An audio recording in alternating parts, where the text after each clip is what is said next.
কোনটা যে করি? স্নেহা তো বলছিল জিন্স টপ পরবে, পূজা আবার বলছিল শাড়ি পরবে, বাট আমি যে কোনটা পরবো? কি রে মা, এখনো যে রেডি হসনি? আর তোমার রেডি, কোনটা পরবো ঠিক করতেই পারছি না। অত চিন্তার কি আছে, দুটো মিশিয়েই পড়ে চলে যা। উফ, তোমার সবেতেই মজা। আরে, এটা তো ভেবে দেখিনি।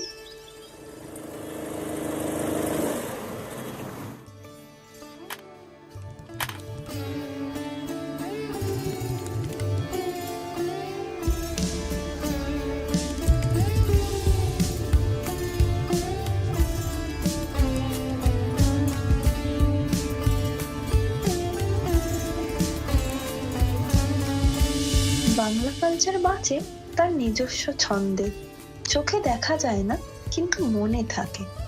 বেঁচে থাকে ছোট্ট হাতে আঁকা আলপনাতে, চায়ের কাপের ধোঁয়ায়, আর রাস্তায় ছুটে যাওয়া হলুদ ট্যাক্সিতে। কথায় আছে, to know Bengal is to know its rhythm and breathe its chaos. এক পাশে বাউলের গান আর অন্য পাশে হেডফোনে চলা ইন্ডি রক, আর জন্ম নেয় একটা অলৌকিক কম্বিনেশন, মায়ের পুরনো শাড়ি ও শ্রীলেদার্সের স্নিকার্স। এভাবেই ইভলভ করতে থাকে বাংলা, চলতে থাকে আর রয়ে যায় অমর, আর অ্যাজ দে সে, টাইমলেস।